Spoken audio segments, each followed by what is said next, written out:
Hello बच्चों, let's read the question. So in this question, an ambulance with a siren emitting a whine at 620 Hz overtakes and pass a cyclist pedaling a bike at 2.44 meter per second. After being passed, the cyclist hears a frequency of 590 Hz.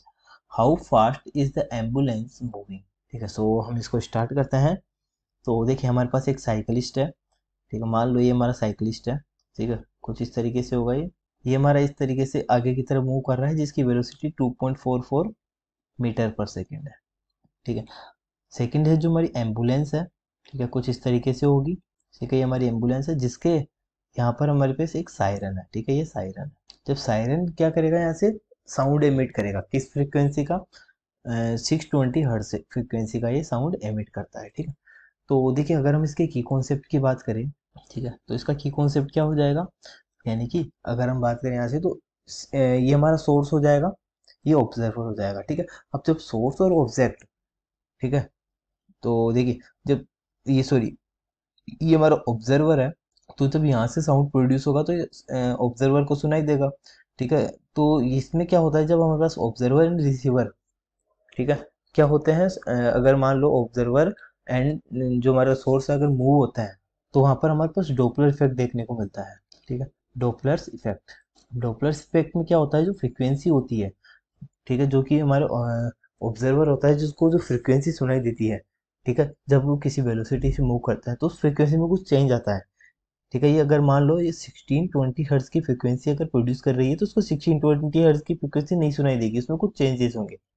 ठीक है, वो किसके कारण होता है? Doppler effect. अब वो कितनी फ्रीक्वेंसी सुनेगा ये, ठीक है, वो हमारे को फाइंड करनी है. तो उसके लिए फॉर्मूला होता है कि जो ऑब्जर्वर की फ्रीक्वेंसी होती है, ठीक है, ऑब्जर्वर की फ्रीक्वेंसी को हम लिखते हैं एफ नोट. ठीक है, एफ नोट का फॉर्मूला होता है velocity of sound in air plus minus velocity of observer, ठीक है, divide by velocity of sound in air plus minus velocity of source multiplied frequency of source. अब देखिए question में हमारे को क्या क्या, ये हमारा इसका की कॉन्सेप्ट हो गया. अब क्वेश्चन की बात करते हैं. ठीक है, तो जो फ्रीक्वेंसी ऑफ ऑब्जर्वर है, ठीक है, अब ऑब्जर्वर को ना साइकिलिस्ट है, ठीक है, तो इसकी फ्रीक्वेंसी कितनी गिवन है? 16 1590 हर्ट्स.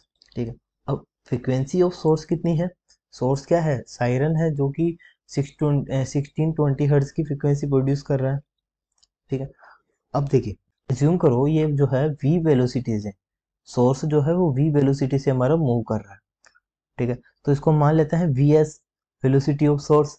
ठीक है, जो कि हमारे को क्वेश्चन में फाइंड करनी है. ठीक है, अब देखिए तो अब हमारे को जो फ्रीक्वेंसीज को मिलेगी एफ नॉट, वो कितनी मिलेगी? अब देखिए जैसे जैसे अगर एक सायरन जो एम्बुलेंस है वो आगे बढ़ेगा, ठीक है, क्योंकि इसकी स्पीड ज़्यादा होगी, तो इसको पास कर रहा है तो इसका मतलब इसकी ओवरटेक करके इसको पास करेगा तो इसकी डिस्टेंस जो है वो बढ़ती जाएगी. ठीक है, अब ये जो डिस्टेंस है इनके बीच में वो बढ़ती जा रही है. डिस्टेंस बढ़ रही है तो सीधे इसके जो सायरन उसको सुनाई देगा साउंड, साइकिलिस्ट को, वो धीरे धीरे क्या होता जाएगा, कम होता जाएगा. यानी इसको जो फ्रीक्वेंसी सुनाई देगी वो धीरे धीरे कम होती जाएगी. अब फ्रीक्वेंसी कम कैसे होगी? देखिए अगर हम बात करें, ठीक है, v प्लस वी नोट हो डिवाइड बाय v. अब ये जो नीचे वाली वैल्यू हमारी ग्रेटर होनी चाहिए तो इसके लिए हमारी प्लस होगी, तो ये हमारे को ग्रेटर वैल्यू मिलेगी. So V S multiplied F S. अब यहाँ पर हम वैल्यूज पुट कर देंगे. सो एफ नोट की अगर हम बात करें 1590 इज इक्वल टू, ठीक है, velocity of sound in air हमारी 343 मीटर पर सेकेंड होती है, प्लस 2.44 ऑब्जर्वर की वेलोसिटी 2.44 मीटर पर सेकेंड है, डिवाइड बाय 343 प्लस, अब वेलोसिटी ऑफ सोर्स हमारे को फाइंड करनी है, मल्टीप्लाइड फ्रीक्वेंसी ऑफ सोर्स कितनी है? 1620. ठीक, अब यहाँ से हम सोल्व करके इसको वी एस की वैल्यू फाइंड करेंगे तो वेलोसिटी ऑफ सोर्स यहाँ से कितनी आ जाएगी? 8.96 मीटर पर सेकेंड. ठीक है, तो जो वेलोसिटी ऑफ सोर्स है वो कितनी हो जाएगी? 8.96, यानी कि जो एम्बुलेंस है वो 8.96 मीटर पर सेकेंड की वेलोसिटी से आगे की तरफ बढ़ रहा है. So hope you understand this solution. Thank you.